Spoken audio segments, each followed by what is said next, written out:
Maravilha, e com muita honra eu passo a palavra ao pastor Gênison Carlos Fagundes, pastor da Igreja Batista Caminhos da Vida em Belo Horizonte.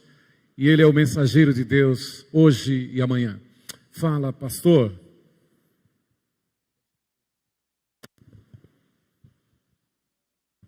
Graça, paz e misericórdia, irmãos. Amém? Amém. Para mim é sempre uma alegria estar aqui, estar com vocês, via Aracaju, estar com minha família. Eu estou muito feliz em estar aqui. E feliz também por essa oportunidade para trazer uma palavra de Deus à Igreja do Senhor Jesus. Amém? Você quer ouvir uma palavra dos céus? Aleluia. Eu espero que eu não estrague o que o Senhor tem a nos falar. Eu estava comentando com o pastor que há poucos dias uma pessoa foi pregar em nossa igreja e ele leu um texto tão maravilhoso e ele disse assim: o que esse texto está querendo dizer? Aí eu pensei assim: faz a gentileza, não fala mais nada não, que o texto já disse. O texto já disse. Então não acrescenta mais nada não atrapalha esse texto. E às vezes a gente vai interpretar o texto e a gente diz uma coisa que o texto não está dizendo. Está dizendo o que a gente pensa, a nossa ideia. E o que a gente pensa e a nossa ideia não é interessante aqui. Interessante é o que Deus fala. Apenas isso. Eu quero que Deus fale. Fale comigo. E fale com você. Você quer ouvir a voz do Senhor nessa noite? Diga amém. Eu quero. Vamos ficar em pé. Eu gostaria que você abrisse sua Bíblia no Evangelho de Mateus. Eu quero ler no capítulo 16. Pois nesses 2 dias nós estamos celebrando algo tão importante na vida da igreja, trabalho missionário, e este voltado para os irmãos que são perseguidos nos seus países por ser igreja do Senhor. Mateus 16, eu quero ler a partir do verso 13. Indo Jesus para a região de Cesareia de Filipe, perguntou a seus discípulos: quem os outros dizem que é o Filho do Homem? E eles responderam: uns dizem que é João Batista, outros dizem que é Elias, e outros dizem que é Jeremias ou um dos profetas. Ao que Jesus perguntou: e vocês? Quem dizem que eu sou? Respondendo Simão, Pedro disse: o Senhor é o Cristo, o Filho do Deus vivo. O Senhor é o Cristo, o Messias. O Senhor é o Messias, o tão aguardado, o tão esperado, de quem os profetas falaram, inclusive Moisés, e o próprio Deus falou a Adão, lá no jardim, no Éden: tu és o Cristo, o Filho do Deus vivo. Vamos falar juntos? Tu és o Cristo, o Filho do Deus vivo. Eu gostaria que você fechasse os seus olhos, ou ficasse de olhos abertos, mas olhasse para cima, como se estivesse olhando para Jesus. Diga para Ele: Tu és o Cristo, o Filho do Deus vivo. Diga mais uma vez: Tu és o Cristo, o Filho do Deus vivo. Aleluia. O Senhor, então Jesus, verso 17, lhe afirmou: Bem-aventurado é você, feliz é você, Simão Barjonas, Simão, filho de João. Porque não foi carne e sangue que revelaram isso a você, mas meu Pai que está nos céus. Meu Pai revelou isso a você. Revelou o quê? Que Jesus é o Cristo, é o Messias. Jesus é o Filho do Deus vivo. Verso 18: Também eu lhe digo que você é Pedro, e sobre esta pedra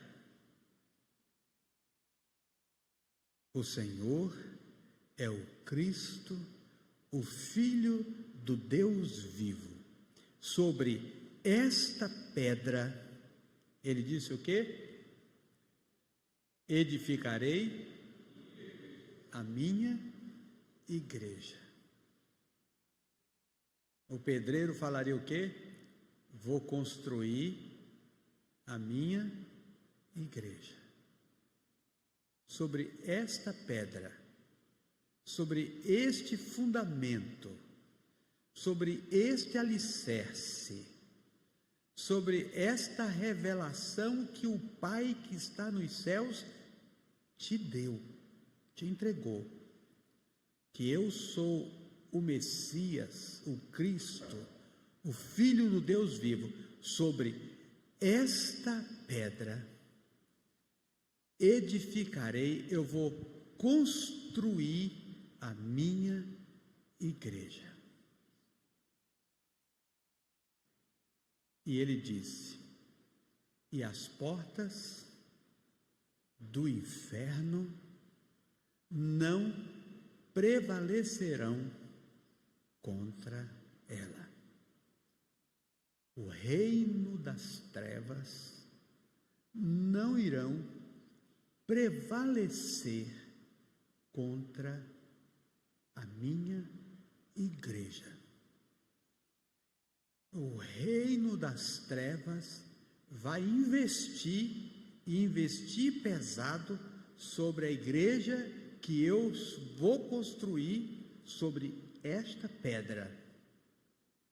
Mas o reino das trevas não vai prevalecer, isto é, não vai ganhar, não vai vencer, não vai desfazer, não vai destruir, não vai derrubar, não vai por fim exterminar a minha igreja. Que Deus nos abençoe. Amém. Pode sentar. Eu acho que se eu parasse aqui já estava pronto.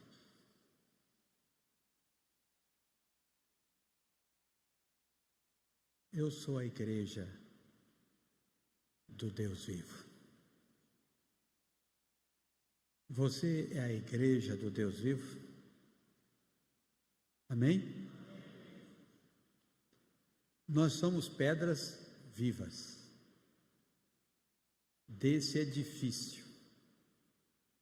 O apóstolo disse que, pelo Espírito, estamos sendo construídos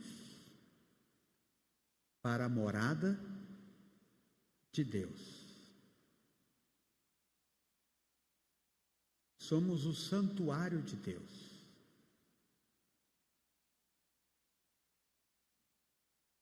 Somos a igreja. E o apóstolo Pedro disse que nós somos, citando o Senhor, lá nos tempos de Moisés, nós somos povo de propriedade exclusiva de Deus. Somos uma nação santa. Somos um sacerdócio real. Somos o povo de Deus. Somos a igreja do Senhor.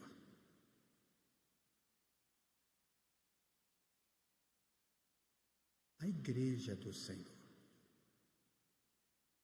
O Senhor Jesus, quando ele esteve aqui, ele falou com muita simplicidade. Porque o Senhor falou para pescador, falou para roceiro,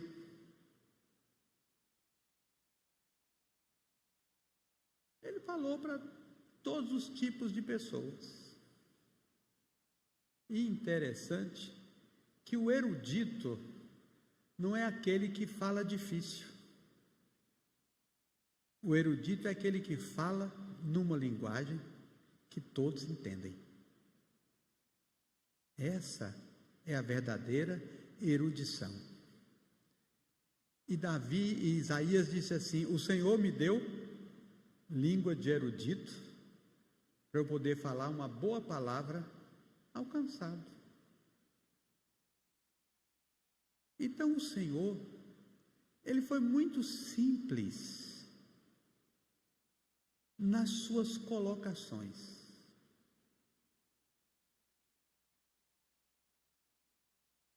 E Deus é simples. Quando Naamã veio lá atrás de Eliseu para ser curado da sua lepra, e Eliseu nem saiu de casa, mandou o moço dizer para ele: olha, vai lá no Jordão, mergulha 7 vezes e você vai ficar curado. Aí Naamã disse o quê? Isso é brincadeira. Eu viajei de tão longe para chegar aqui, só fazer isso? Isso eu teria feito lá nos rios da minha terra, são rios melhores, águas melhores, limpas. Esse Jordão, água barrenta. Eu vou embora para casa. Ele esperava que Eliseu fosse sair de lá, talvez com uma fogueira santa, ou quem sabe um saco de sal grosso, ou com uns retratos, uns negócios, e viesse para cima dele. Como ele estava acostumado, ele disse assim: ah não, coisa simples desse jeito? Aí os filhos falaram: meu pai, se ele tivesse te pedido uma coisa difícil, você não faria? Nós já estamos aqui, o que é que custa o senhor dar esse mergulho? Só 7. Faz logo isso. E tem horas que os filhos têm mais razão do que os pais, não é verdade? Então o Senhor é simples. E o Senhor disse assim: eu vim buscar e salvar o que se havia perdido. O que o Senhor veio fazer no mundo? Salvar o pecador, salvar o perdido. Um dia censuraram porque ele estava comendo junto a pecadores, no meio das prostitutas, e censuraram Jesus. Ele disse: olha, os sãos não precisam de médico. Eu vim curar os doentes. Não é? Eu vim curar os doentes. Eu vim chamar pecadores ao arrependimento. Então eu não posso ir onde estão os sãos, eu tenho que ir onde estão os doentes. Eu vim foi chamar os pecadores.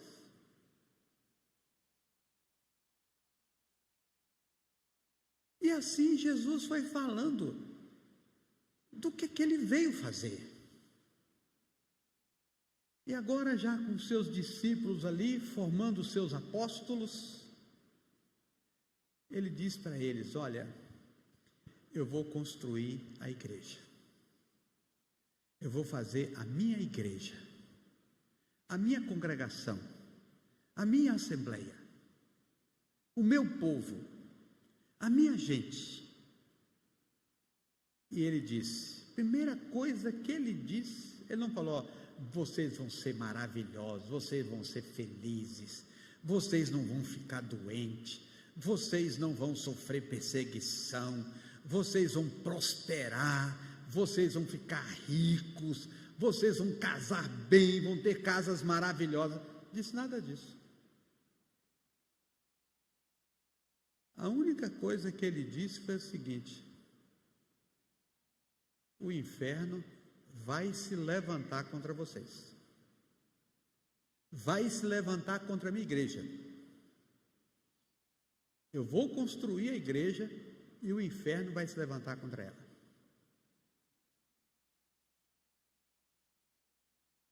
Mas ele disse uma coisa importante: o reino das trevas não vai prevalecer contra a minha igreja.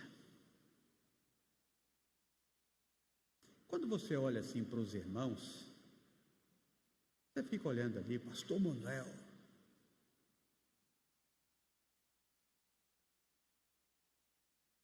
o coronel Marcos, pastor Lucas, veio lá, da nascente do São Francisco, um homem que conheceu aquelas terras maravilhosas, o fulano, o beltrano. Mas aí a gente vai olhando para a igreja, a gente começa a ver irmãos de todas as origens, de todas as vertentes, irmãos mais fervorosos, irmãos menos fervorosos, irmãos mais comprometidos, irmãos menos comprometidos, irmãos cheios de coragem, cheios de ousadia, irmãos morrendo de medo, irmãos toda hora manifestando a sua fé, outros atribulados, ansiosos, angustiados, tristes, uns parecendo aliás, era Luke Hard, não é isso? Um parecendo leão, alto, animado, o outro que nem aquela hiena. Ó céus, ó tia, ó azar. Interessante que a que falava isso, o nome dela era Durona, a Hard, a dura. E ela era assim: qualquer dificuldade, ó céus, ó vida, ó azar. Então você tem irmãos na igreja de todo tipo, de todo gosto. Se você quer um irmão para te encorajar na igreja, tem. Mas tem uns irmãos que fazem, não conversa com ele não, que ele vai, você está na beira do poço, ele vai te empurrar. Tem jeito não. Minha mãe estava lá morrendo, e um irmão foi visitar e falou para o meu pai: irmão Nilton, na minha rua tem uma mulher que começou essa vomitadeira toda, não durou 30 dias. Que visita miserável. Mas o pior é que aquela visita estava certa. Mas eu quero saber quem está certo numa hora dessa. O que é que diz Jeremias? Eu quero trazer à memória o quê? Aquilo que me dá esperança, não é? É umas visitas que chegam e fala assim: ó, não conversa com fulano não, senão você vai desistir de orar. Ele tem um testemunho para tudo quanto é coisa negativa que não deu certo. Mas tem gente na igreja de tudo quanto é jeito. E se a gente for olhar para a igreja pensando nas pessoas, a gente fala assim: bom, se fosse só desse tipo aqui, até que dava para a gente ter, não é? Mas acho que não vão não. Não vai dar não. Quando Moisés saiu do Egito, levou mais ou menos 3 milhões de pessoas com ele. Só homens prontos para a batalha, de 21 anos até 60, que podiam ir para a guerra, eram quantos? 600 mil. Aí você pensar, velhos, meninos, jovens, mulheres, crianças, devia ser mais de 3 milhões de pessoas, mas vamos pôr 3 milhões para a gente não exagerar. Era mais ou menos isso o número de israelitas que deixaram o Egito.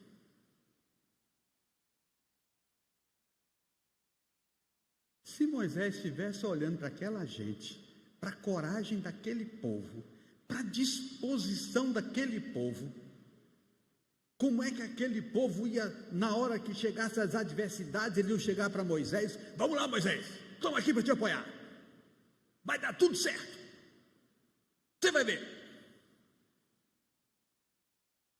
Se Moisés dependesse daquele povo, o Moisés teria tomado o primeiro barco para Jope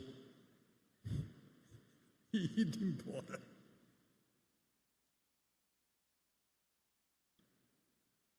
Mas o que estava por trás daquela gente não era o que aquela gente era capaz de fazer. Mas o Deus de Abraão, de Isaque e Jacó, que apareceu a Moisés na sarça ardente e disse: eu sou o que sou. Vai, fala para Faraó para deixar meu povo ir, e diz ao meu povo que o clamor deles chegou até mim, e eu vou levá-los para Canaã, terra que mana leite e mel.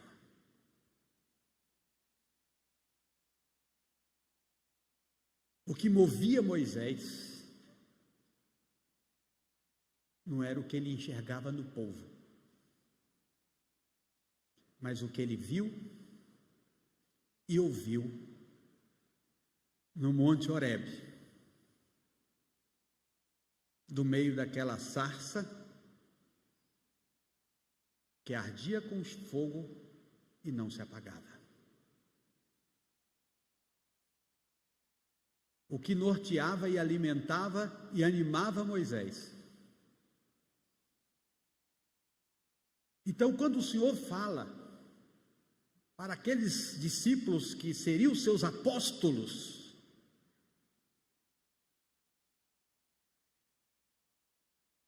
só que agora é uma coisa muito mais forte do que aconteceu na sarça, lá no Monte Horebe. O Senhor fala: eu vou construir a minha igreja. E o inferno não vai ser capaz de destruí-la. Ali nasceu a instituição, posso assim dizer, a organização mais poderosa que já surgiu neste nosso planeta. A Igreja de Jesus. A Igreja de Jesus. E a igreja foi construída, edificada pelo Filho do Deus vivo. E algumas vezes o pai entrou em cena e falou: olha, este é o meu filho amado, a ele ouvi. E ele, quando chegou lá diante da sepultura de Lázaro, ele levantou os olhos aos céus e disse: Pai, eu te dou graças, por quê? Porque sempre me ouves.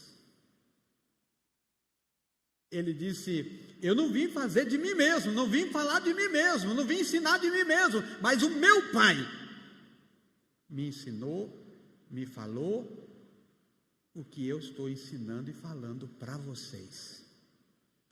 Eu quero dizer uma coisa aqui para vocês. O meu pai,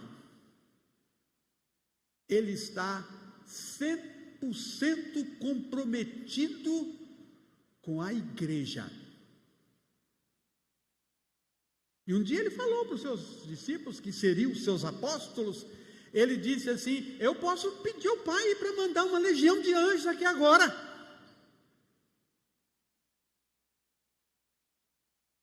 Um dia os homens vieram prender Jesus, viemos prender Jesus, ele disse: sou eu.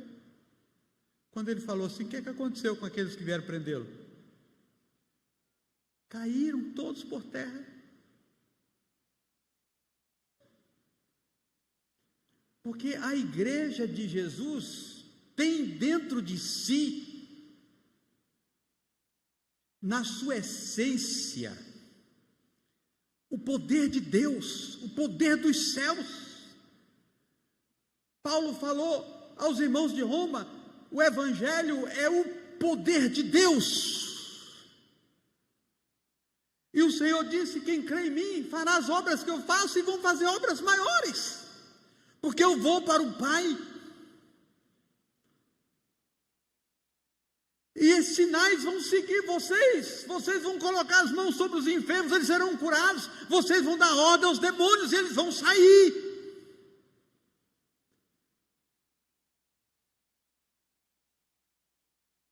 Porque vocês são a minha igreja. A minha igreja.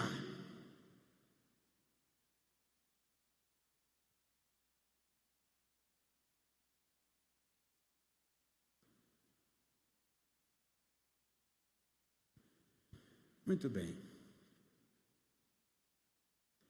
A igreja de Jesus não tem nada a ver com o mundo. Não pensa, a igreja está se encaixando e o mundo está simpático, e o mundo, as pessoas estão falando, porque a igreja. Irmãos, quando eu vejo as pessoas do mundo falando, aquele crente sim, aquele crente ali é uma pessoa jóia. Mas aqueles outros que são fanáticos, os fanáticos são os bons. Quando o mundo começa a gostar de você, ele está se achando você muito parecido com ele. Você lembra do Pedro? A menina lá falando, ele é crente, ele segue Jesus. Você é um seguidor de Jesus, olha o jeito que você fala. Ele disse: eu não, sou crente não. Sigo ele não. Hoje você chega no seu serviço e fala: eu sou crente, sou seguidor de Jesus. Você não é não. O mundo mesmo fala: você não é não. Não parece não. Então o mundo, segundo Jesus, nos odeia. E o Senhor falou assim: olha, eu olho para vocês, muitos de vocês vão ser expulsos de casa, expulsos das sinagogas. Muitos de vocês vão ser mortos. E as pessoas que matarem vocês ainda vão achar que estão fazendo serviço para Deus, fazendo uma coisa boa, matando vocês.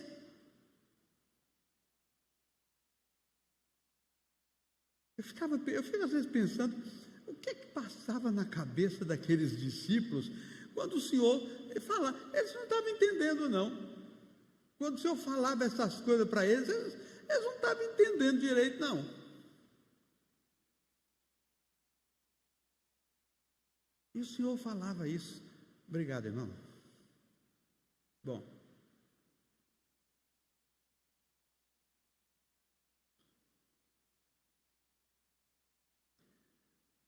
A igreja, ela acredita e se submete apenas ao reino de Deus.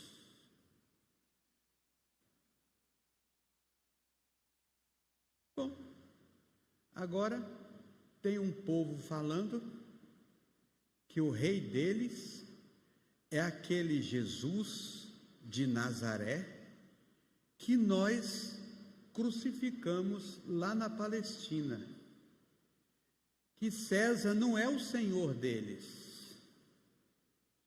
que o imperador de Roma não é Deus deles, e eles não cultuam o imperador de Roma.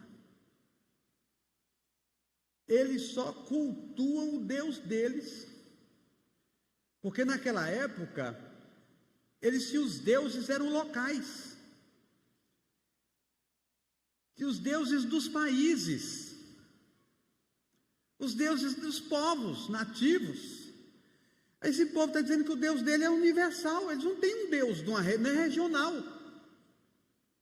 Então eles chegam aqui em Roma, eles adoram o mesmo Deus que eles adoram na Palestina, vão para a Grécia, é o mesmo Deus, vão para tal lugar, é o mesmo Deus. Que confusão!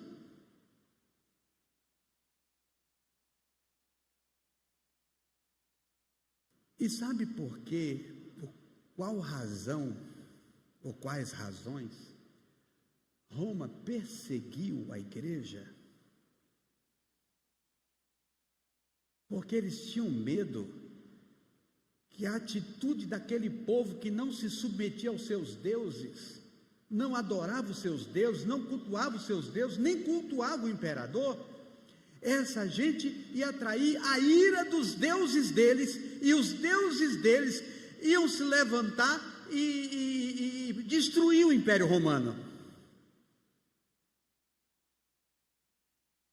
Eles tinham medo que isso acontecesse. E um dos motes da perseguição romana era baseado nisso. A igreja de Jesus tinha costumes diferentes. A igreja de Jesus tinha uma conversa diferente. O povo fazia outras coisas, vivia de outra maneira, e isso não se enquadrava, não se encaixava. Porque o reino do mundo quer fazer as coisas da sua maneira.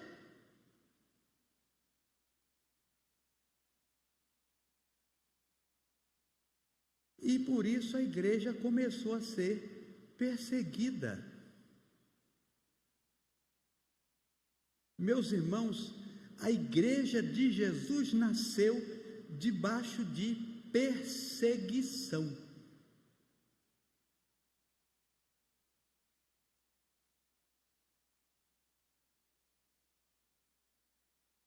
A igreja do Senhor surgiu num ambiente totalmente inóspito.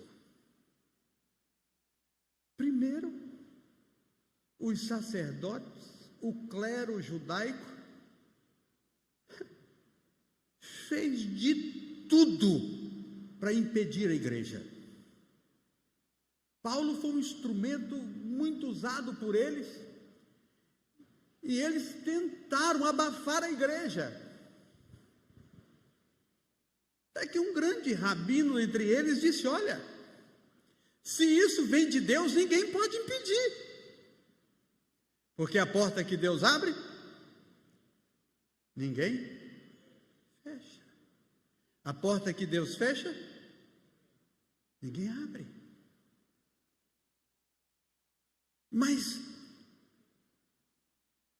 os judeus, eles trabalharam para intimidar, para prender, eles não, uma meia dúzia de pescadores, uma ralé, um povo que não estudou, que não frequentou as nossas escolas, não conhece, não sabe nem falar direito. Pedro, quando escreveu a primeira carta dele, ele pediu para o Silvano, o Silas, escrever para ele ia ditando, eles iam escrevendo, porque o Pedro tinha uma capacidade muito pequena. A segunda carta dele, ele mesmo escreveu do próprio punho. Quando compararam o grego da primeira com o grego da segunda, acharam que a segunda não era do Pedro, porque a literatura lá era fraca. E os judeus levantaram e vão destruir a igreja. E Paulo se encarregou disso E o primeiro a morrer foi Estevão, lembra? Mas Estevão morrendo, ele disse assim: eu vejo o céu aberto, e eu estou vendo o Filho do Homem, estou vendo Jesus em pé, à direita do Pai. Até alguém falou assim: todas as vezes que um Estevão era jogado no chão, o Senhor levanta para recebê-lo.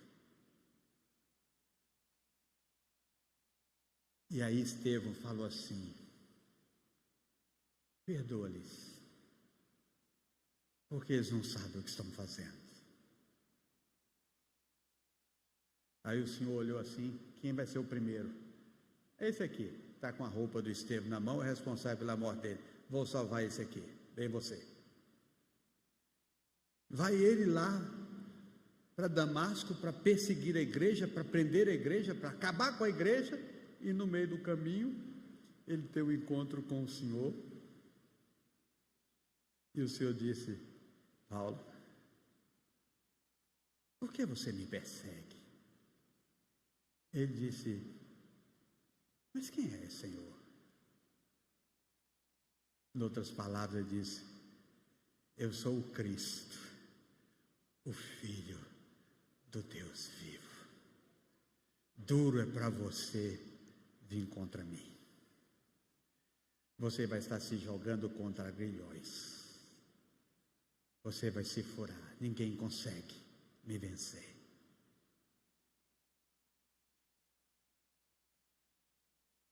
Roma se levanta. Irmãos, o que Roma fez, o estrago que Roma fez com os cristãos, a perseguição, a morte dos cristãos. Um dia eu vi um vídeo de um grupo, são 4 homens cantando, e eles fizeram o vídeo lá no Coliseu de Roma, cantando um dos hinos mais lindos da história do cristianismo, Amazing Grace. E eu comecei a ver aquele, eu comecei a chorar. Eu falei: meu Deus, nesse lugar, quantos irmãos nossos foram destruídos pelos leões, foram mortos. Quantos irmãos perderam suas vidas aí no Coliseu de Roma? Aquilo tudo passou. Em cima daquelas ruínas tem 4 homens cantando: maravilhosa graça, estonteante graça, que salvou um náufrago como eu. Eu disse assim: a igreja não foi destruída pelo poder de Roma.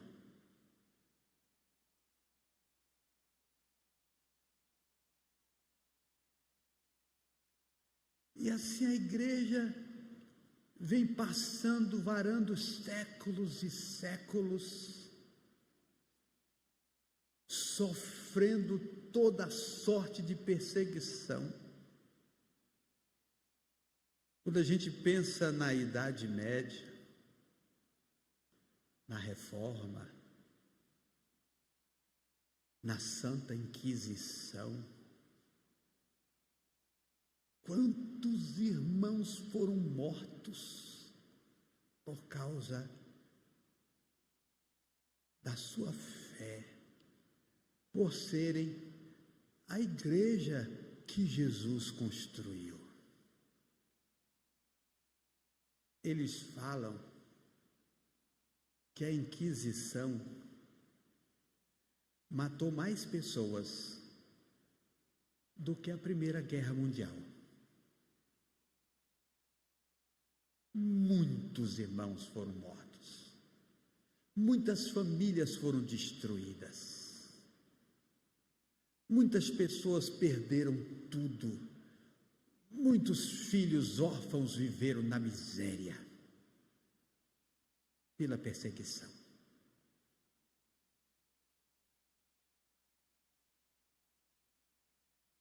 Pouco tempo atrás, um Papa veio a público pedir perdão ao mundo pelos males causados por aquilo que eles chamavam de Santa Inquisição. Aquilo passou. Aquilo acabou. E a Igreja de Jesus? Acabou? Morreu? Foi sepultada? Caiu no esquecimento?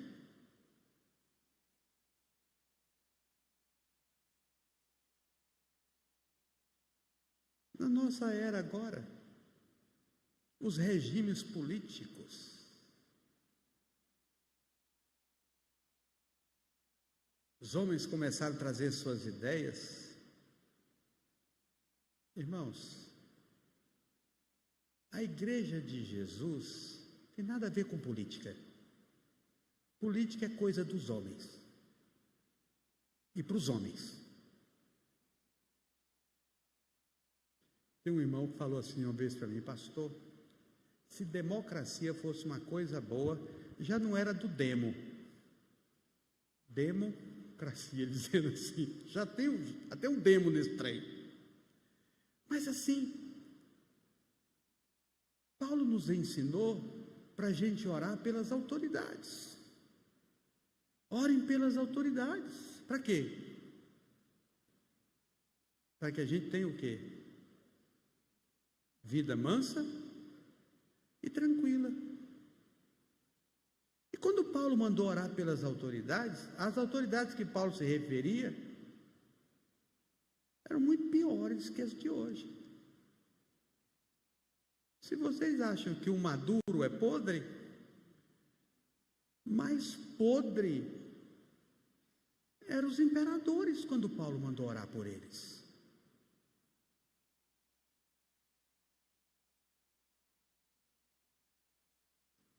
Então, nosso dever é orar pelas autoridades, para que a gente tenha a vida mansa e tranquila.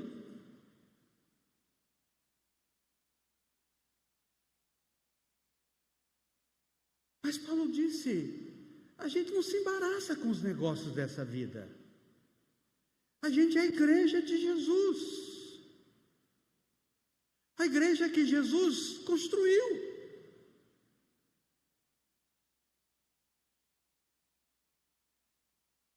E a igreja não se mistura com isso.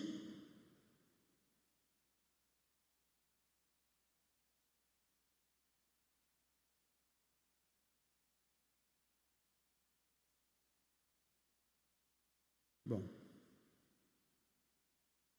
surge o movimento comunista. O comunismo. E, meus irmãos, tudo que surge, o alvo principal sempre é quem? A igreja. Porque a igreja é coluna e baluarte da verdade.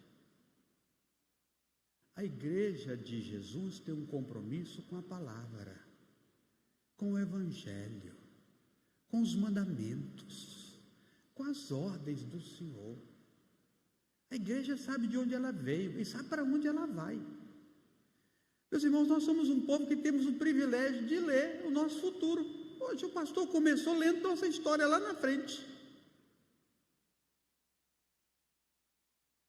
A gente é o povo que tem o privilégio de saber como é que vai acabar, como é o nosso fim. Quando tudo terminar, como é que vai ficar?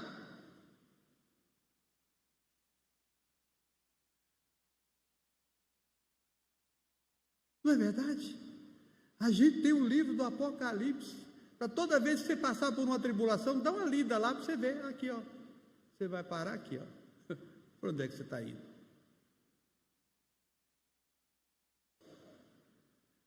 Mas o comunismo veio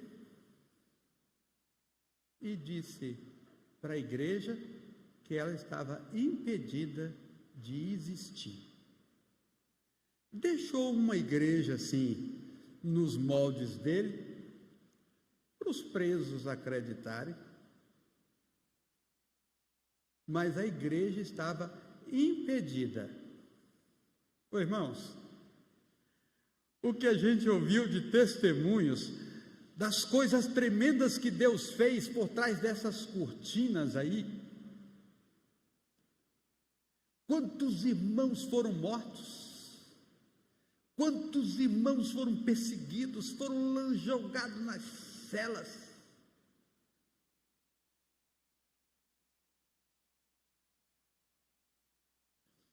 Eu conheci o irmão André.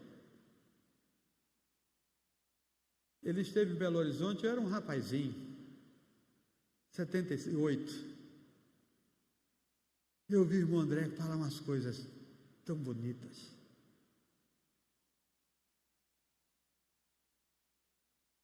Ele disse que um pastor foi preso na Rússia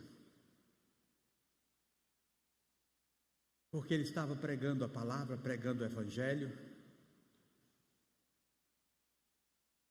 Aí quiseram fazer do julgamento dele um exemplo para intimidar todos os crentes na Rússia. Fizeram o tribunal dele ser televisionado em cadeia nacional. Aí quando ele ia dar a palavra dele, que ele tinha direito a falar, eles tiveram que tirar a televisão do ar, porque o povo em casa estava se convertendo. Ele descobriu que deram para ele uma câmera e um microfone para ele pregar para a Rússia inteira. Eu já estou preso mesmo. Trocaram os jurados 3 vezes, porque os jurados se converteram. Aí mandaram ele para uma prisão terrível. E ele disse: olha, lá na prisão eu descobri que é um lugar bom para pregar, porque lá a gente é livre. Na prisão a gente é livre. Ele encontrou liberdade para pregar o evangelho de trás das grades, porque lá ele estava preso mesmo. Aquele espaço era dele, estava livre. E logo, logo surgiu na ala dele a igreja.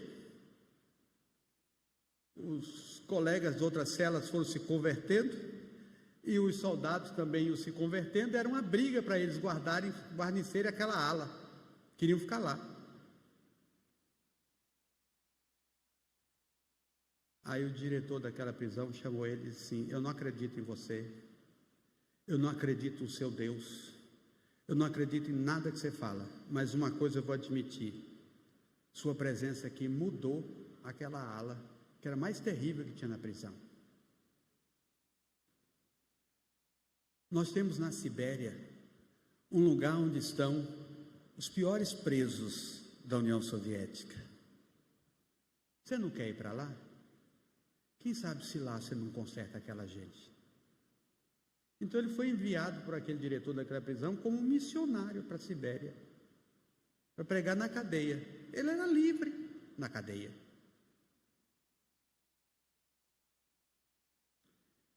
E meus irmãos, um diretor lá se encrespou com ele e colocou ele numa cela pequena, junto a um homem que tinha mais de 2 metros de altura, um homem mais terrível e temível daquela prisão, e falou com ele: eu quero ver se agora você se mantém crente.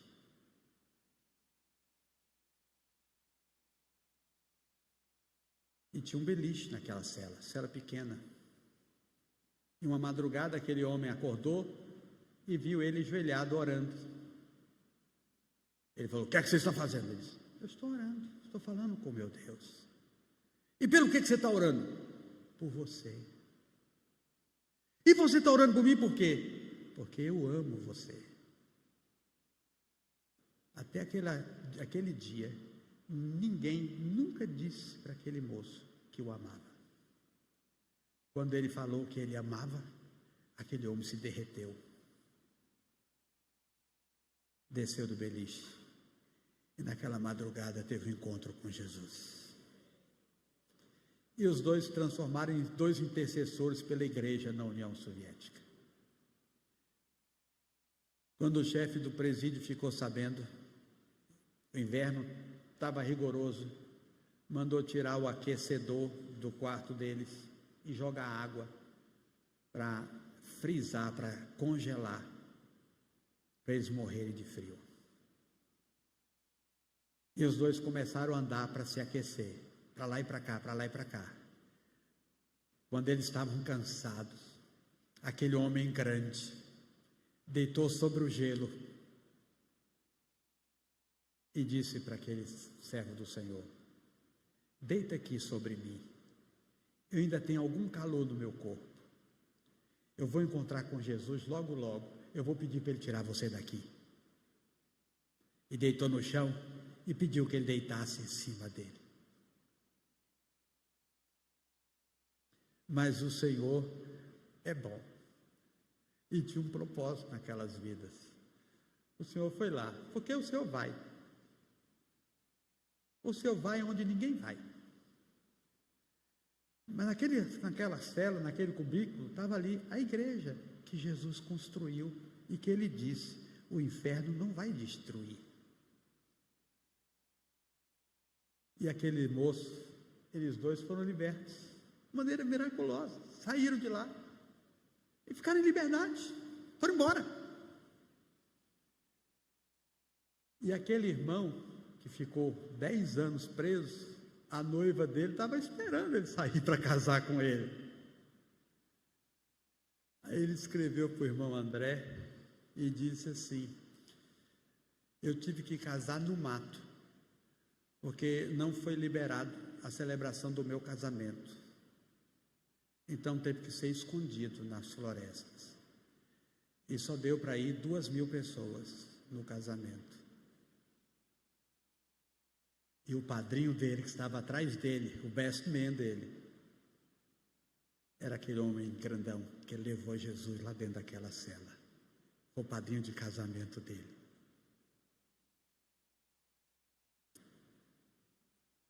Essa é a igreja de Jesus. Quando o comunismo tomou a Etiópia tinha 14 igrejas. O comunismo ficou na primeira vez lá apenas 10 anos. Quando o comunismo terminou lá, tinha 140 igrejas. A igreja cresceu.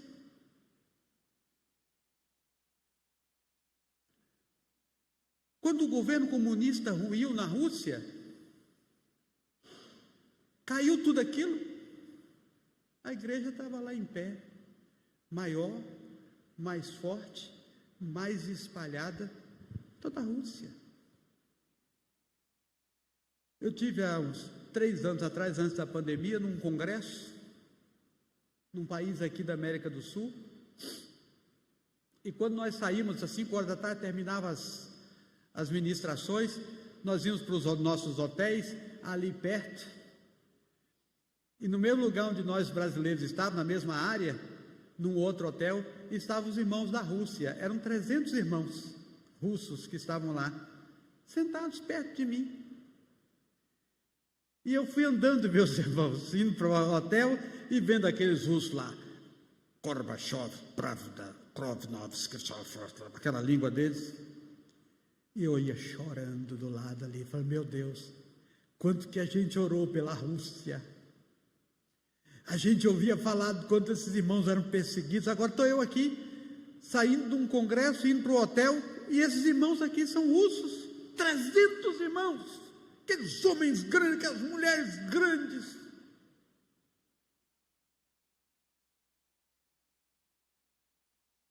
Eu fiquei, que coisa maravilhosa. Nós éramos 11.000 pessoas, de mais de 30 nações. Perguntaram: os irmãos da França estão aí? Levantam 300 irmãos da França, com as bandeiras da França, dando glória a Deus, louvando o Senhor. Irmãos da Bélgica, da Holanda, irmãos da Tailândia, irmãos da África do Sul, irmãos da China. Irmãos, é a igreja de Jesus. O inferno não acaba com a igreja. O diabo não acaba com a igreja. Ditador nenhum acaba com a igreja, regime nenhum termina a igreja, porque a igreja foi construída por Jesus. Ele é o Filho do Deus vivo e sobre esta pedra a minha igreja é construída. Então ninguém destrói a igreja.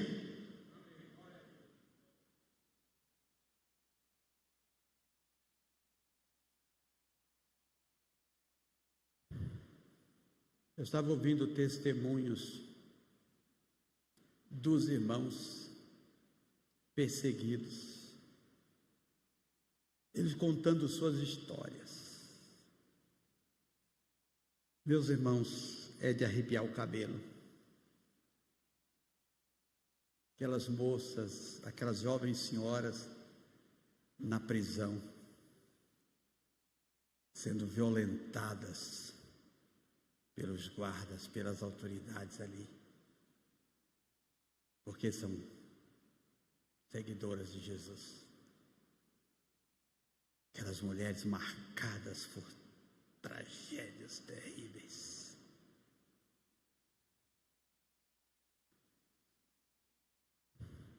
Mas o Senhor disse: minha igreja não vai ser destruída.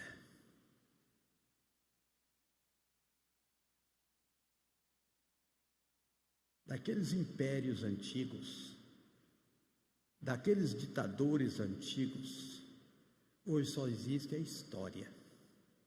Eles passaram, eles se foram, mas a igreja não se foi, a igreja não passou, a igreja continua.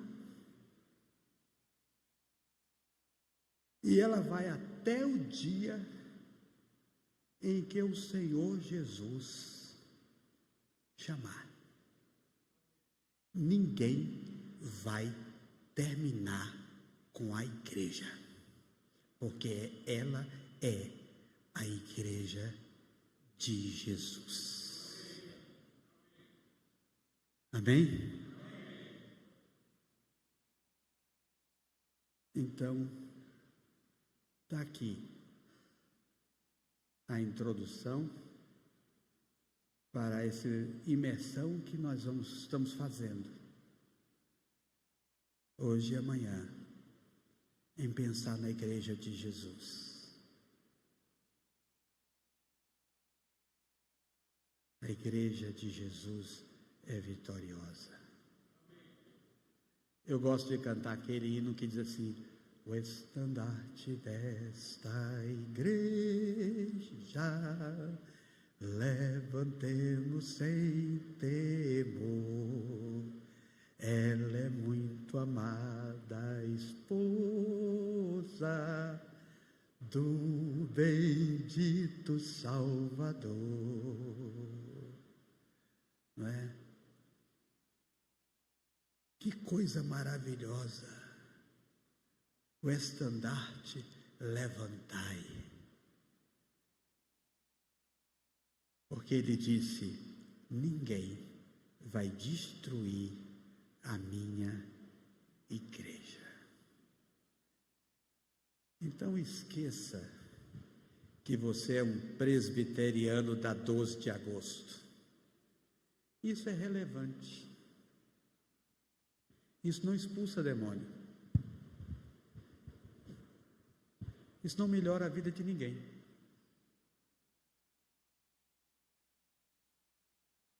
Mas nunca esqueça que você é a igreja do Deus vivo. Você é a igreja de Jesus. Que Deus nos abençoe. Amém.